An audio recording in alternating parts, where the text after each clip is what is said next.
Okay, so today's video is just going to be on taking your guinea pigs outside. So we're going to consider where you keep them, the areas you put them, and then again the things that you should avoid. So here are some cute pictures of the guinea pigs. The first thing to note is the sheer amount of grass guinea pigs eat. They'll eat a lot of grass, so do kind of cut down their pellets as well if you keep them on grass for long periods of time. These are the various sizes of runs that I've got. Some are suitable for guinea pigs, some a little less suitable. This is obviously a homemade one, and then this is a larger sort of mini herd run. So the first thing you want to make sure is that you've got a lid on your guinea pigs run, especially if you're not going to be watching them the entire time, and it makes them feel a lot safer. It keeps out cats and birds as well. And then also make sure that it's locked properly with appropriate hinges, and that the lids cannot blow up if it starts getting windy.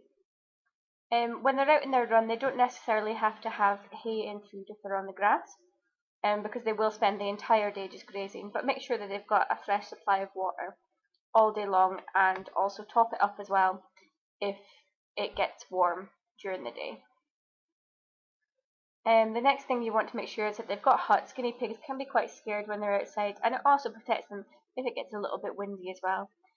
Also include tunnels. They really like tunnels. These ones are great as well. These are the cat ones, and then you can secure them to the side of the run so they won't blow around to scare your guinea pigs when they're outside.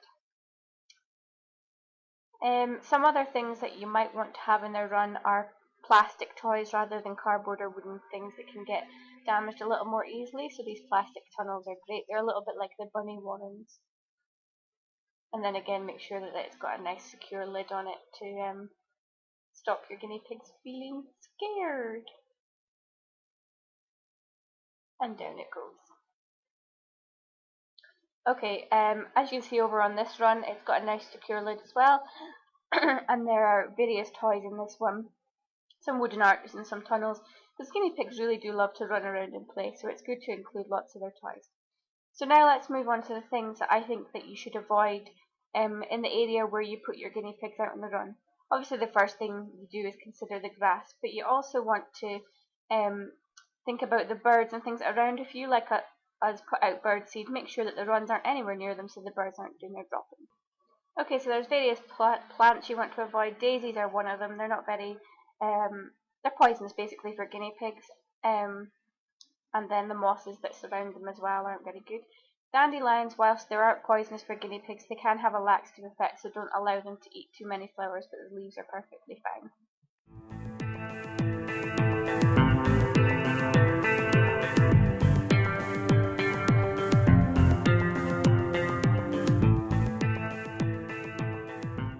Okay, one really important thing to avoid is also pesticides and things, and make sure that if you do use any in your garden that they are safe for children and animals after a certain period of time, and always read the labels. If you're going to be going out, make sure that your garden is locked and secure, and make sure that they have huts and hides, especially plastic ones, they can go into in case you're not around and it does get windy or it does start to rain.